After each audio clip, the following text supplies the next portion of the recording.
הלוואי ומענן תרד עלינו קשת.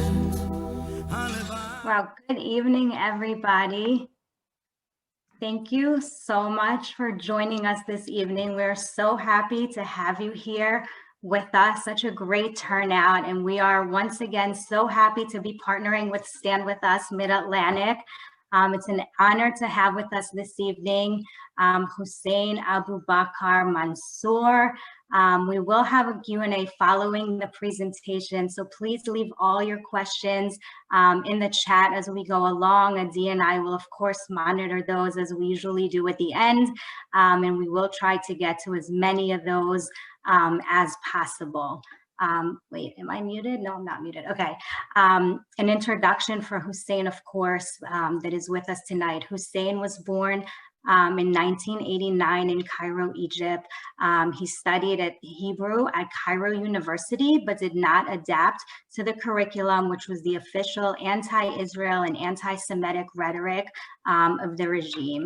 In 2010, he was surveilled, harassed, and jailed for his Israel studies. Later the same year, he was suspected of being a Zionist agent and was held in military detention facility where he was tortured.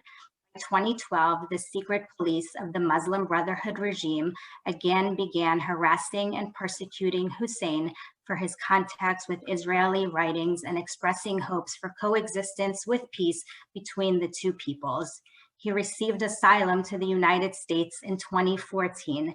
Hussein joined Stand With Us in 2019 and is an educator for them today.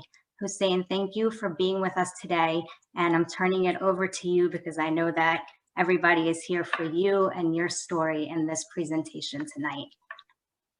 Thank you very much, Karen, and thank you very much, everybody, for being with us tonight. It's a great pleasure and honor to speak to you all tonight.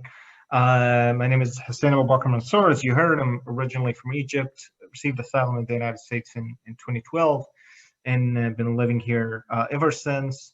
I worked for about 6 years as a Hebrew teacher at the Defense Language Institute in Monterey, California. And I'm a Zionist, and today I work with Stand With Us, an amazing educational organization that tries to educate students on campuses and communities in general about Israel and try to combat anti-Semitism.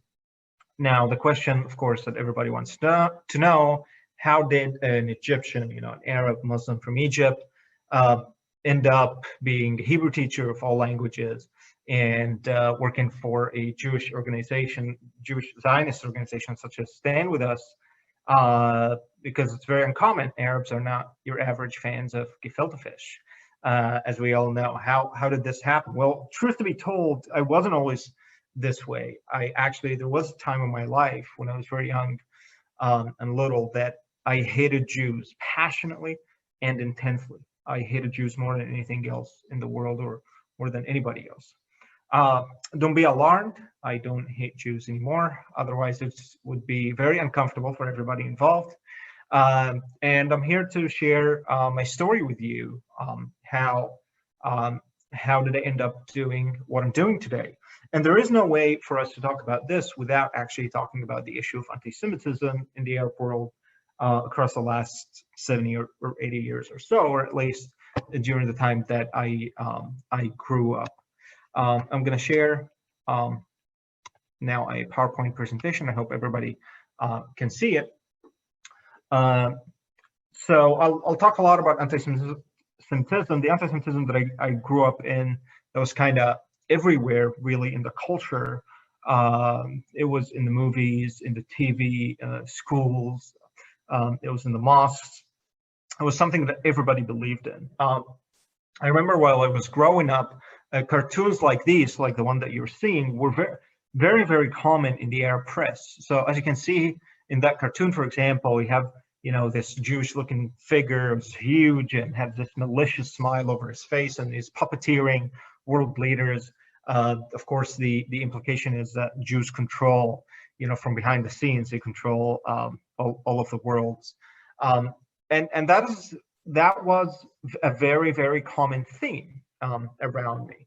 I was born in 1989 to a very average, middle-class Arab Muslim family. Those are some pictures from my childhood. As you can see, I was the most charming child in the family. That was my father right here. Those are my brothers. My older brother, he has the most common male name on planet Earth. You guessed it right. Yes, Muhammad. And I have my younger brother, Omar. And there was nothing extraordinary about my family or about my childhood. We were not, a Muslim Brotherhood family. We were not overly religious. We were just conservative, like the vast majority of people in Muslim countries. In Muslim countries, the norm is conservatism, unlike here in the West. We went to mosque every Friday, fasted the Ramadan, and I received my education, as you said, from everybody else. My father was an accountant, ironically, the closest thing to being Jewish. That's a joke. My mother, as every observant Muslim woman, she stayed home to raise the kids and feed them well. Growing up, I received the narrative which gave me my sense of identity and the story of who am I and what is expected from me in this world, like everybody else, from religion, from the culture, from teachers, from TVs, from cartoons. And at a very, very early age, I encountered this narrative that in this world, there is indeed a supervillain. There is a supervillain that wants to destroy everything that's good, an embodiment of evil, demons in flesh. That supervillain controls almost human history itself, controls all the politicians, all the media, all the banks, and that supervillain is the Jew. And the embodiment of that Jewish villainy is the state of Israel. Those Zionist pigs who came and stole Palestine from the Arabs, and they want to kill Palestinian children, they want to kill Muslim children, and they want to destroy everything that we have. It's not just that those Zionist pigs want to steal Palestine. No, that's just one of the small goal. The real goal is to destroy Islam and destroy the Arabs and occupy all our lands and take all our resources and kill our children. And that story I heard numerous times from many people. I heard it from imams at mosques. I heard it from teachers at school. I saw it in cartoons. All the movies that I liked had Jewish villains. Most of the good movies, the villain at the end turned out to be a Jewish conspirator who was conspiring against Egypt or so on. And that narrative was just everywhere, and it was impossible to escape. And for the imagination of a child, it was actually very compelling. It was very entertaining. It told me that I am little Frodo living in the little Shire, and out there's this Lord Sauron, that evil, murderous, Lord of darkness, and I can become a superhero, by destroying that supervillain. It's a very simplistic mythology that appeals to a lot of children. Of course, what I'm saying to you, maybe it's very distant. Probably it's very distant if you grew up in the United States or you didn't grow up in a country that still has that level of kind of neurotic obsession with Jews. So I'm gonna show you some examples of the different forms of anti-Semitism that I saw growing up. Here is another cartoon, for example. It has the same theme as the previous one. This big, ugly, Jewish-looking figure with a malicious smile, puppeteering even the United States because Jews control the whole world. I'm going to show you now a video. This actually used to be my favorite imam. He's a very radical imam who actually was able to muster quite a following in Egypt when I was growing up. His name is Muhammad Hussein Aboubakr, and this was his sermon about the Jews. You might not hear sounds, but you'll see subtitles.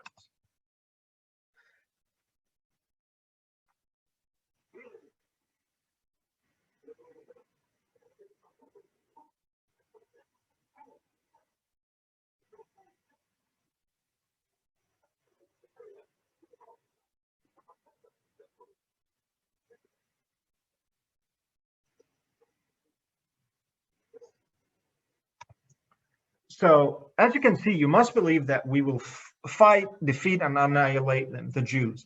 And here, it's not a question of if, or, it's not you should. You must believe that we will. So there's a sense of providence. It's predestined. It's already preordained. This is what's going to happen. You are going to do this. And I heard this from this imam and other imams, and I thought, yes, this is what Allah wants us to do. He wants us to annihilate the Jews. And if Allah ordained it, then Allah ordained it.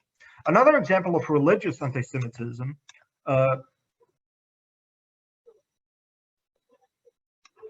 So Allah cursed them and made them into apes and pigs. So it's not just that Jews are evil, it's also that they are inhuman. It's a complete dehumanization where you don't even sympathize with them as humans. You don't see them as humans. So when people talk about, the brotherhood of humanity or the brotherhood of man, or how we find common ground in humanity, you're almost immune to it because, they're apes and pigs. They are not really human. Those are some examples of religious anti-Semitism, but also anti-Semitism was used in political discourse as well. This was Dr. Mohammed Morsi. He was the former president of Egypt. He's one of the leaders of the Egyptian Muslim Brotherhood.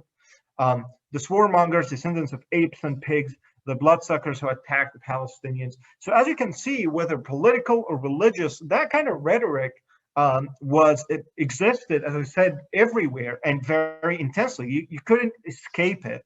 And I absolutely believed it. As I said, it's a compelling narrative for a child. And because of the mythological nature of the neurotic obsession that is anti-Semitism, it's also very entertaining. It makes for excellent entertainment. So you see here in the back on the bestseller shelf in a bookstore in Egypt, that's the Protocols of Zion. The Protocols of Zion, as you know, is a book about the major Jewish conspiracy for world domination. So it's very entertaining as well. Here is a scene from a TV show that aired on the Syrian TV in order to show you also how is it used in entertainment.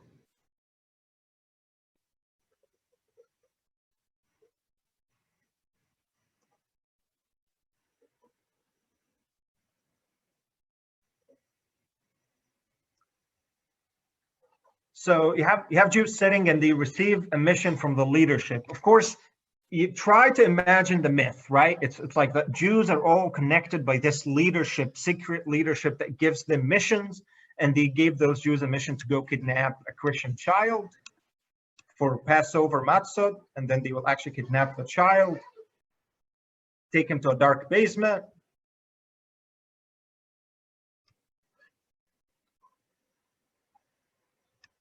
Oh, sorry.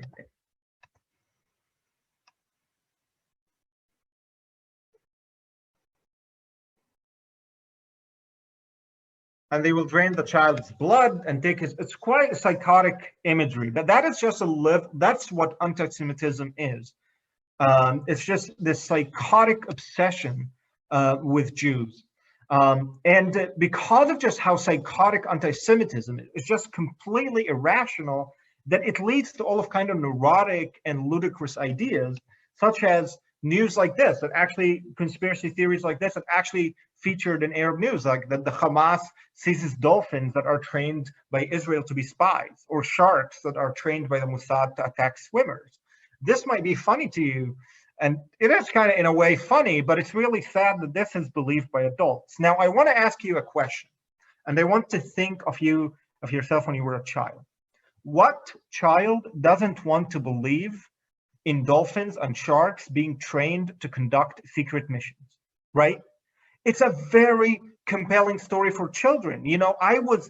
For me as a child, this was thrilling. Oh my God, we have the super villains that are called Jews who can train dolphins and sharks to be super spies.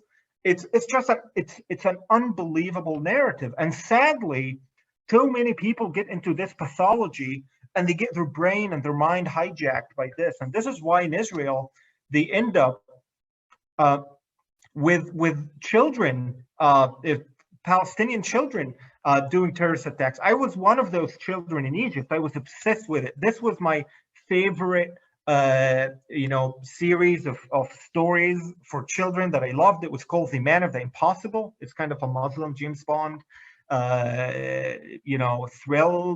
thriller, and it's about this man who's and his name is Adham Sabri. He's this superhero who travels all around the world to foil Jewish conspiracies everywhere. And the woman in the back of, on the cover on the back, that's Sonia the Jewess. She was his nemesis. We'll find her everywhere. And I was completely obsessed. And as I said, unfortunately, children can get obsessed with this lunacy. And this is why in Israel, they end up with things like this. This was from 2009 in the old city two Palestinian children. One of them is 13 and the other is 14. And they go take knives and they try to stab those Israeli guards, because those children thought that those guards are apes and pigs. They are not really human. They are super demons who can do super evil things. That is just a sad reality. This is what anti-Semitism truly is. It's absolute lunacy. It's absolute madness. It's completely pathological. And I grew up with all of this around me, and it was compelling. And I was convinced, I was convinced that Jews are evil, and they, and if I was to be a good person, I have to contribute to this global battle between good and evil. But thank God that I was born in Egypt and not in the Palestinian territories. If I was a Palestinian in the West Bank, I would have probably attempted something like those children. So I was in Egypt. There are no Israelis, there are no Jews. What can I do? So I decided, I was a nerd, as you can tell by now. I'm still is a nerd. I decided to do the nerdiest thing possible, which is actually to teach myself Hebrew, the dark language of Mordor, and that secret language of sorcery and villainy, and to try to teach myself everything I could about those evil Jews, so I can help in that glorious battle between good and evil. And they went online, and it turned out to that I have a knack for languages, and I ended up teaching myself English and teaching myself Hebrew. And in a matter of a few years, I was able for the first time to examine resources, stories written by Jews about who they are. I started reading about Jewish history, Jewish literature. And for the first time, I encountered a narrative that's very different than that narrative that you just saw. I encountered a narrative that explains the history of the Jews in a very different way. Not as a class of supervillains who control everything, but as a small Middle Eastern nation who was persecuted, exiled, murdered, century after century, country after country. The story of the Jews as a persecuted minority couldn't be more different than the story of the Jews as a supervillain class who just want to destroy the world. Just that you can't reconcile those two realities. It's just, they are two different stories. And I started to see that there was something terribly wrong in the way that I understood the world. And that journey of learning led me to a complete transformation where just everything I thought about everything in the world pretty much was completely changed. And that was very, very difficult to start question everything that you ever believed in. And I realized that reality is much more complex, and it's very different than the simplistic story of the super villains and the good people and this kind of mythology that I grew up believing in.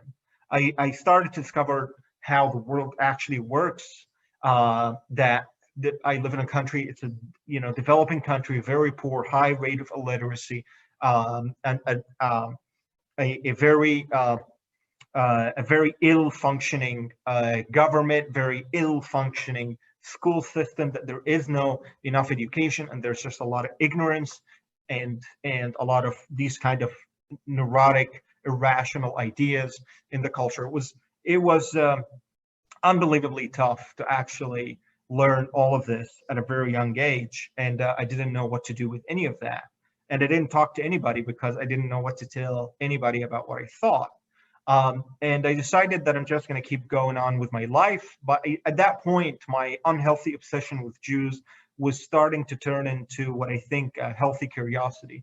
So after I finished high school, I decided that this is what I'm going to do now. I'm going to go study more about, Jewish culture and Hebrew and Jewish history, because now I'm starting to learn a lot about the world in a very different way than I thought. So I went to Cairo University. They do have a Hebrew and Jewish studies program there. So I went there in order to learn even more. And I'm going to show you some of the professors that I found. Those are professors. I'm talking about academics, PhDs, the ones who are experts about Jewish culture and Jewish religion in Egypt. This is from Egyptian national TV.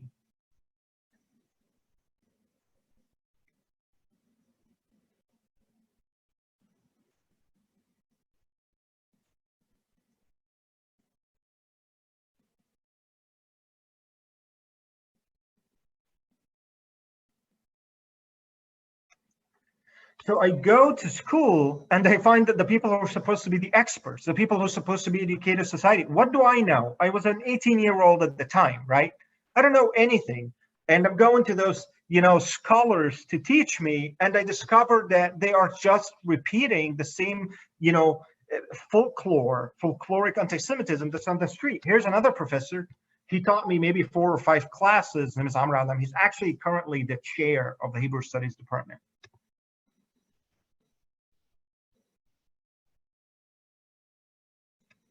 And he would do things like he did things like this all the time, which basically bring Nazi racial theories that the Jews are bad, not because they are taught bad things. It's just because their genetics are evil. They can't help it. Jews just and I found that those supposedly academics, I mean, you know how culture works. They go on the TV. They are scholars. They go in those nice suits. And, they tell people, the normal Egyptians, yeah, we are the experts on Jewish culture and we're doing this. Think about this. My father is an accountant. What does he know about Jews? My mother, is a housewife. She's raising the kids. What does she know? She watches the TV and she sees those like learned men and they must know. And I discovered the catastrophe, the disaster that is going on in the country and the culture as a whole. I was mad. I didn't know what to do. I realized that this is a big problem that is just affecting the lives of everybody, and nobody's even talking about it. So nobody's even aware of it. Everybody thinks that this is normal. And I decided to start blogging and talking about the issue of anti-Semitism, and then I decided to do something that changed my life actually forever, and that's why I'm sitting here today. I decided to actually make friendships with Israelis. I decided that I'm going to go to the Israeli embassy in Cairo and try to actually speak to actual Jewish Israeli humans, which was, of course, something radical that nobody should do in Egypt. And I did that, and I can't tell you just how intense that experience was. I was breaking one of the biggest taboos that I grew up believing in. And I went there and I actually met Israelis. And as you know, they were actually quite funny and quite pleasant. They were actually very excited that there is an Egyptian young guy who's interested to learn about Jews and learn about Israel and learn Hebrew, and I was able to talk to them. And coming out of the building, I was actually stopped by Egyptian state security, the equivalent of, FBI or NSA, and they started questioning me. Why did you come here? Did you meet any Jews? Did you speak to any Israelis? Don't you know that no Egyptian should visit this place? After they questioned me, they let me go, and they thought it was over. They called me afterwards, and they started threatening me with jail if I ever attempted to speak to Israelis again. And I told them I didn't know what to do. I was quite terrified. So I actually blogged about it online, and it was picked up by Ynet. And then it was published in Ynet, which is a major Israeli news outlet. That, as you can see, that was January 2010. 10 years. I was still charming and handsome, chubbier. But Egyptians threatened over interest in Israel. They basically emailed me and I told them everything that happened after they read my blog, and they published it. And 3 days after this article came out, state security came to my house. They arrested me. They arrested my father, and they started interrogating us. How dare you speak to those Jews? How dare you speak to Israelis? It was a terrible experience. My father was shocked. He had no idea what I was doing with my life. They eventually let us go. My family then disowned me. And then I was arrested again by Egyptian military intelligence in 2010 and spent the worst 2 months and a half of my life being interrogated on the basis of being a Zionist spy, a possible Jewish convert, a Mossad agent. They were beating me every day. It was absolutely horrific. I never imagined that my life will get to that point. And eventually they ended up releasing me in December 2010. I stayed with some friends, and then a month later, the Arab Spring broke out, huge demonstrations against government in the street. Of course, I was very mad at the government, so I joined the Arab Spring. I was hoping that maybe the government can be changed, maybe a new government can come that can give me a little freedom to talk to people about this issue that's very important to me. But eventually the Muslim Brotherhood come to power, things start becoming worse, anti-Semitism in the culture starts to become worse. In mid-2011, I don't know how many of you remember this, there was actually an attempt by thousands of demonstrators to attack the Israeli embassy in Egypt and lynch the Israeli staff that was hiding inside. You can try to search for it on YouTube. You'll find videos with people, thousands of people surrounding the Israeli embassy in Cairo with sledgehammers, trying to break into the walls. It's just absolute insanity. It would have ended in a tragedy if it wasn't that President Obama at the time called the Egyptian military and they sent a commando unit to extract those Israelis from there and send them back to Israel. Things started, I started getting into trouble again at an event, and by the end of 2012, my friends helped me to leave, and I thankfully received political asylum in the United States. And this is a wonderful country. At the beginning, it was really hard. I didn't know anybody. I said I didn't have anywhere to go, but eventually things worked out, and I ended up doing everything that my government and my family tried to stop me from doing. I didn't just speak Hebrew to people. I taught Hebrew. I don't just have Israeli friends. I actually finally got to visit Israel for the first time in 2018, and it was absolutely amazing to step a foot in the country that changed my life so much without ever being there. It was just absolutely amazing being the streets of Tel Aviv, being the streets of Jerusalem, and seeing that place that I've been thinking about so much, seeing Jews, Arabs, Muslims, Christians, Druze, all living together in harmony and peace for the most part, in trying to create a decent living in a region that is just plagued with violence and hatred and civil wars. I mean, Israel, look around Israel, look what's going on to Lebanon. Look what's happening in Syria. Look what's happening to their south and the Sinai, where they have the strongest branch of ISIS down there. I mean, it's look at what's happening in Gaza. And in Israel, you have people who actually are trying to create a decent living, an integrity for human life, a sanctity for human life, a place where does preserve the dignity of every man and woman there. And it was absolutely amazing. And the reason that I still do what I do, the reason that I still talk about anti-Semitism is because I believe that anti-Semitism is a very dangerous disease. I saw it at firsthand. It's able to ruin our faculties of reason. It's able to hijack our minds. And whenever anti-Semitism just gets a foothold into a culture, it is most definitely a canary in the coal mine. It's a sign of an impending disaster. I saw it firsthand in Egypt, how people, they are completely unaware of it, but anti-Semitism completely destroys their ability to think clearly, not just about Israel, also about themselves. I know that anti-Semitism is absolutely destructive, absolutely toxic, not just for Jews, but for others as well. I do this because I believe in Israel. I believe that Israel has the right to exist, and they have the right to live there in freedom and in prosperity. I do this because I believe in the Jewish people. I learned what is a Jewish story, and it's an amazing story. It's a fascinating story of just human perseverance and survival and historical continuity that's just unparalleled by anything. Judaism is the oldest identity that exists on planet Earth today in continuity.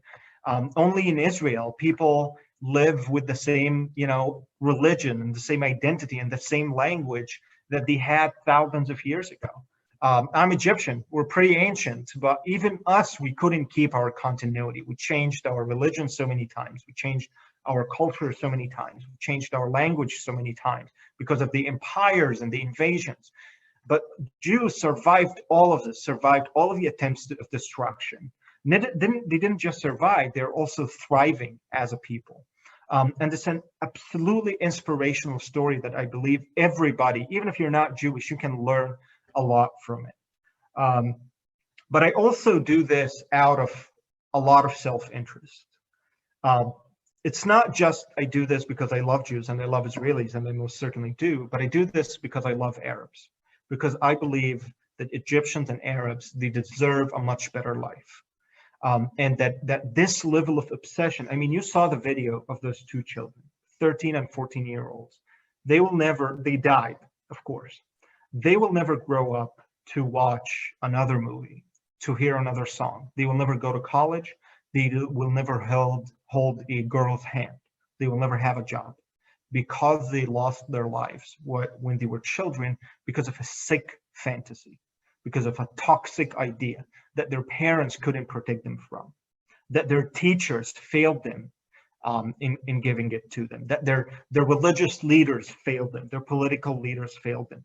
This is why I do this. I believe that this is destroying part of the destruction and the instability and just a complete chaos that's been happening in the Middle East in the past 7 years or so. It's because of all of this, these ways of thinking, all of that mythology, all of that fantasy.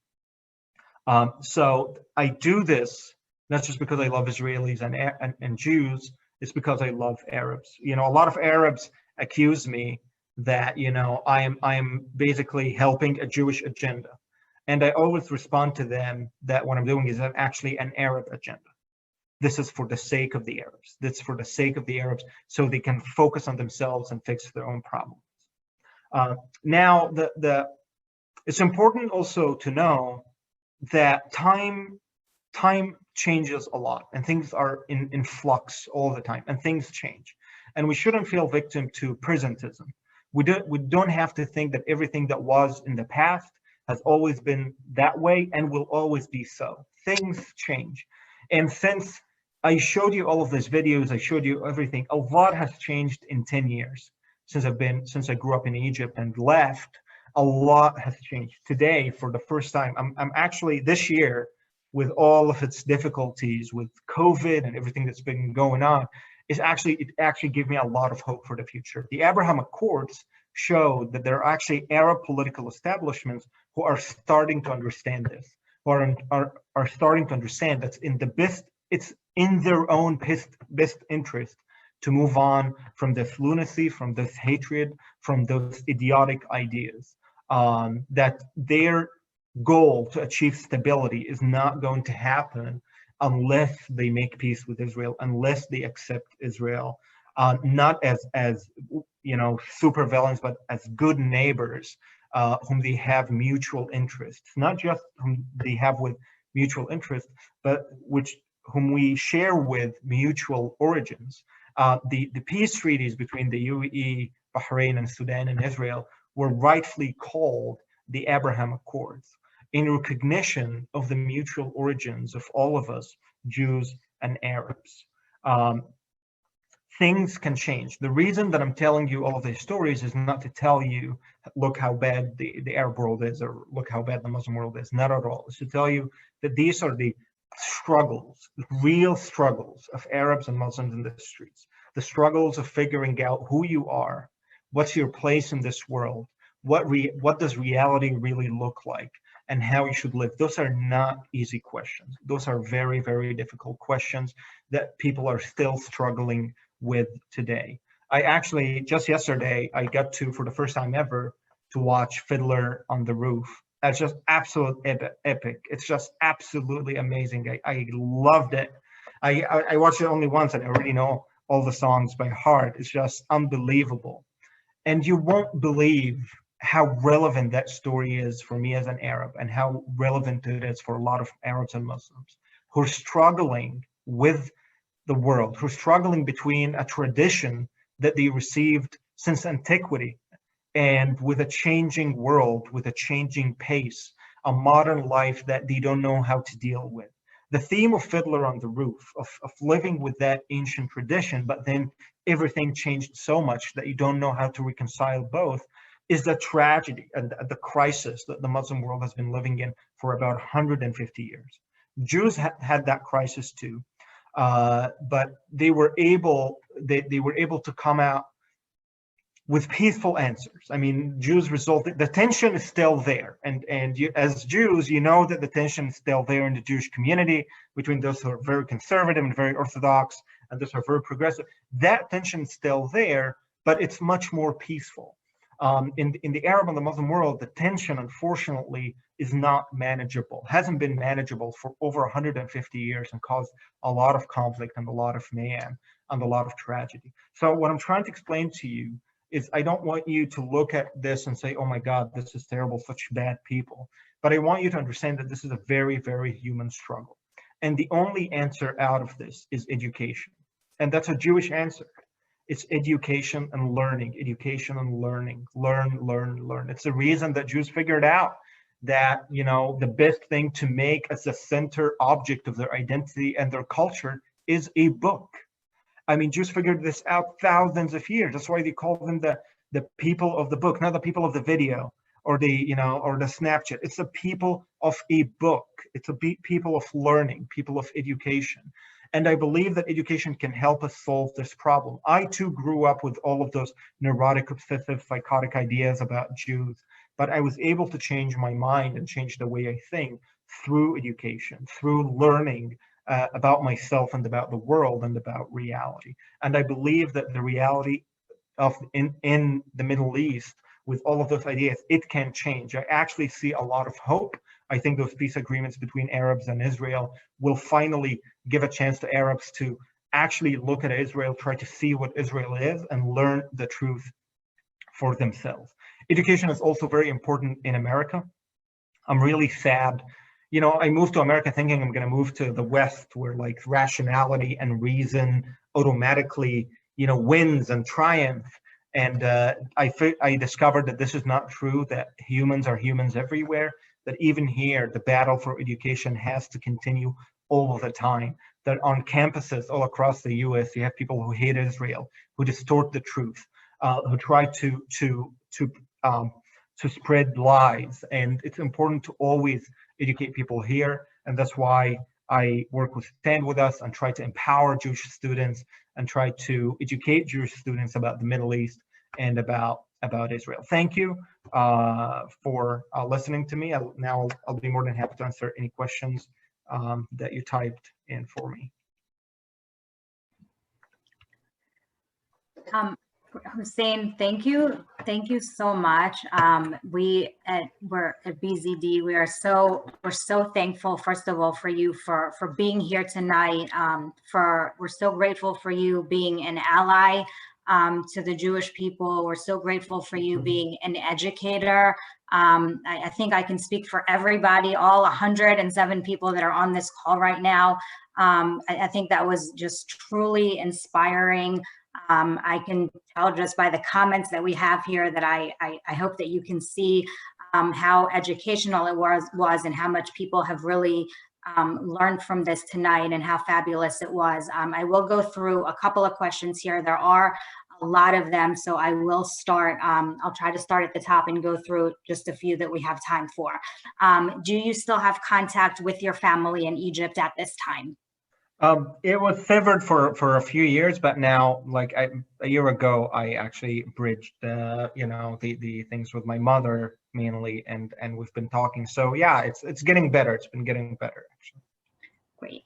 How did your parents respond to your decision to support Zionism?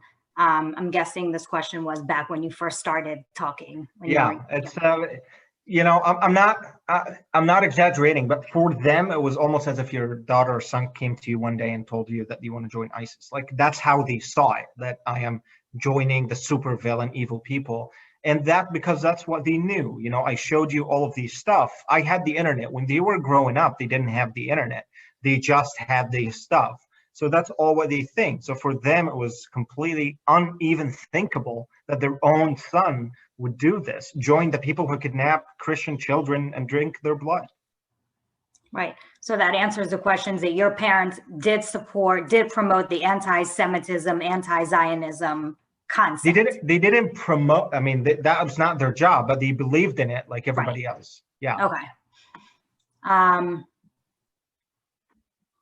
Scroll down.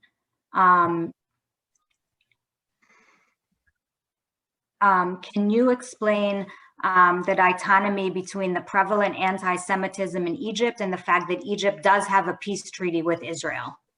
That's a very good question, because that's actually a question I get asked a lot, because a lot of people can't wrap their heads around it.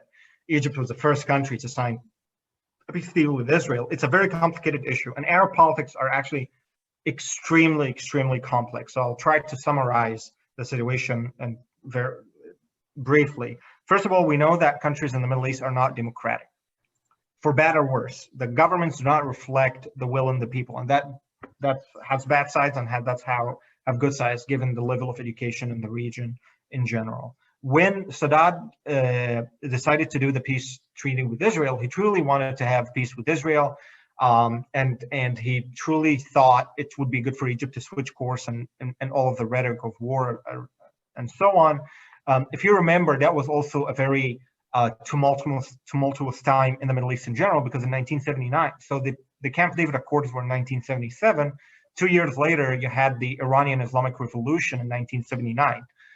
Now, when the Iranian Islamic Revolution happened in Egypt, there was a genuine fear all across the region that an Islamic Revolution is going to sweep the entire region. That Sadat and the Arab kings, everybody's going to be outthrown, and all of those countries are going to be replaced with terrorist-like states in Iran.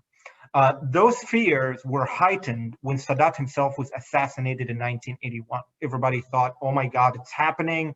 The Islamists are gonna, kill the Arab leaders and gonna overthrow the governments. So what the Egyptian state decided to do in order to maintain stability is to actually scale back their agreements with Israel, keep a distance, so not to anger their population, right? After Sadat was killed, the Egyptian state understood, you know what, the people don't like the peace with Israel, let's keep a distance. And they decided to keep the cold peace. So Egypt took that decision to maintain political instability, but that decision created a problem because it created kind of a cultural freeze over the situation in Egypt, and that gave room to the Islamist and the anti-Semitic rhetoric to actually expedite. I think that anti-Semitism in Egypt, when I was growing up in the 90s and the early 2000s, were even worse than the anti-Semitism in the 1970s. Things it's kind of when you close the pot and things were boiling, so you just created kind of a pressure cooker that was waiting to explode. So that is the situation in Egypt specifically. And now the government, I think, the state of Egypt, despite the fact that they do have close security coordination with Israel, that is the problem that they are dealing with, that they know that their population is hostile to the idea.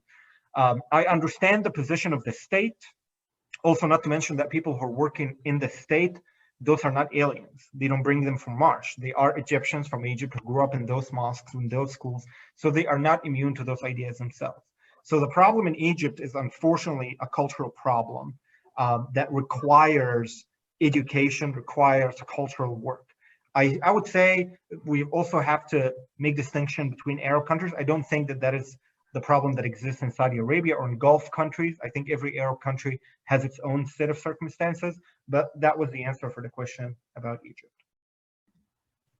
Thank you.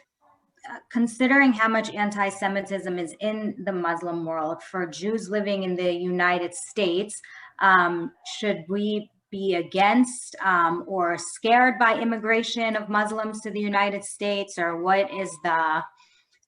That's a good question. It's a complicated question. First of all, if there was no Muslim immigration to the United States, I wouldn't be here today.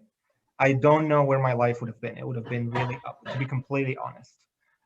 There are a lot of other people like me. Not everybody's as outspoken as I am, but I've met a lot of Iranians in America who hate the Islamic Republic. I've been with Iranian and Muslim Uber drivers who hate terrorism and hate all of this, and some who question the idea. So if you get immigration from the Middle East, you're going to get the full package. You're going to get people who are apathetic, people who understand the problem, and people who do have Islamist loyalties. And those exist in America.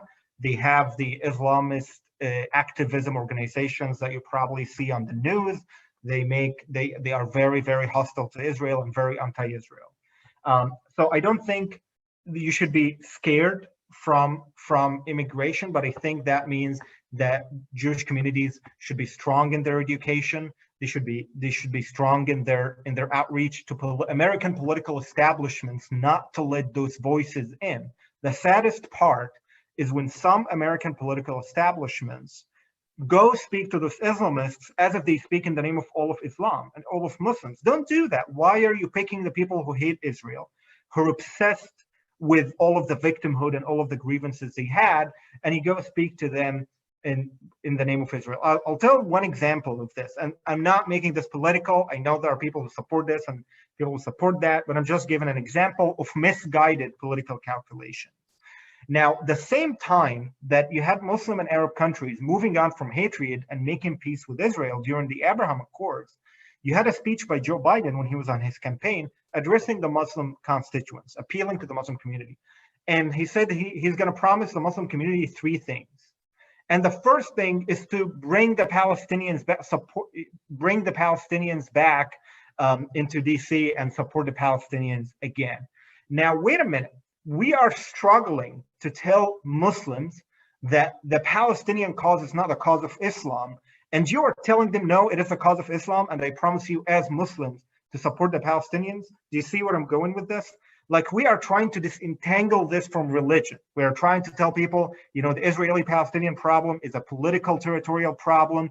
It's not the cause of all of Islam. We're struggling to tell people that. And you're a white man, a politician. You have nothing to do with Islam, and you're working against us. You're telling Muslims, no, I promise you, I'm going to take care of Palestine. So it's important for the Jewish community. And actually, I would say even most importantly, those who are Democrats, those who work with the administration, those who are progressive, to tell their allies that this is misguided. They should not. So I think it's just you can't really control the issue of immigration. What you can do is to make sure that it doesn't have adverse effects on American institutions. And I promise you, there are amazing Muslims. As I said, Muslims are not monolithic. And there are people, the reason that people left is because of how bad things are over there. You will find people who know that things are bad. Thank you. I think this next question is really good. I think it pertains to us as a community of having, over 100 participants on here. I think it's good because it's for the BZD as well. I think it's really good to know the Baltimore Zionist District. What do you think the United States Jewish community should do for more unity with the Muslim community? I think that's a great question. Yeah. I think it's time to build bridges. There is a historic, 2020 was a historic year. A huge breakthrough was achieved. Emiratis are going to start flying to Tel Aviv. Israelis are going to start flying to Dubai. I think this opportunity should be taken and start building bridges, start finding. Israel belongs to the Middle East. Israel lived almost all of its history isolated from the Middle East, isolated from its neighbors, isolated from the community of nations where it belongs. Israelis and Arabs, they eat the same food. They listen to the same rowdy Mizrahi kind of music. It's important to build bridges and try to talk to people. I actually thank you for asking me this question, because this reminds me, if you enjoyed my story, if you heard this and enjoyed it, I actually want you to do something. If you feel that this inspired you, I want you to pay me back. If you feel that I did a favor to Israel and the Jewish people, I want you to pay me back and do one thing in return. Find somebody in your close surroundings, whether at your school or at your workplace. Find an Arab, find a Muslim, try to build a relationship, try to build a friendship. Even if they were misinformed about Israel, Jews, or you feel that that's a good opportunity, be patient with them. Try to show them your community. Try to show them that synagogues are not dark basements where Jews, congregate and conspire on children. Try to just build those friendships. If you can't do, friendships because of COVID right now, find a good Jewish charity that deals with education. Education is the most noble missions of all, and donate everything you could. Just help us in trying to, change minds and change ideas and build bridges between communities. Great. Thank you. I was thinking of who I can talk to while you were saying that. Sorry. Okay. I lost my space in the questions. Hold on one second. Sure. I was like, who can I change their mind? Who can I talk to? Someone did ask, I know that Nathan put it in here, but do you want to talk about your book? Because a couple of people, someone was asking about your book. So maybe while I skim through the definitely. questions. Well, thank you, Nathan, for putting the plug in for me. If you're interested to know more details, I've written a book. It goes into my life in Egypt in much more details and try to discuss a lot of those very sensitive cultural issues more thoroughly. It's called Minority of One. You can find it at Amazon. I will actually put maybe I'll put the link in the chat room for you. And if you're just interested to know more, you can purchase the book, and hopefully you can enjoy it. Is there a Jewish population in Egypt today that you know of? There are 4 like 90-year-old women who just couldn't leave in time. Egypt used to have a community of about 100,000 Jews, and all of them after 1948, of course, that's kind of the liquidation, or just the process started of the Great Exodus. They left on maybe 3 or 4 waves. The first wave was right in 1948. The second wave left after 1956. Those who stayed after, they had the most unfortunate situation of all, because the anti-Semitic pressure in the country started to rise. And then by the 1960s, there were no longer Jews in Egypt. Great. Okay. I can take one more question. Yes, I was just going to say, I think we're good, but do you want to take one more question? We can take one more. Okay. I'll take the last one that's here. In your work with Stand With Us, have you succeeded in winning over extreme Arabs to a more moderate Arab approach? I would say actually a few, thankfully, not a lot. Changing people. You have to either be I don't know, to change people in mass. You either have to be Jesus or somebody. You can't do changing is really, really hard and happens one by one. And I think there are a few Arab students who attended my talks who ended up actually changing their opinion completely on Israel. 2 of them were actually Egyptian. One of them was Pakistani British Muslim, who actually now speaks for Stand With Us in the UK, which is really, really difficult, as you may imagine, because the UK, just Europe in general, the situation is much more difficult.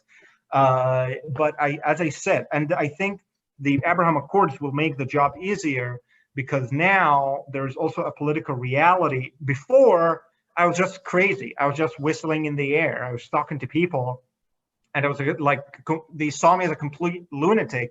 But now there is an actual political reality to back what I'm saying. That Israel is a good country. It's not a bad country. They do not want to destroy Arabs, or they don't want to hurt us, and we just need to be friends with them. Great.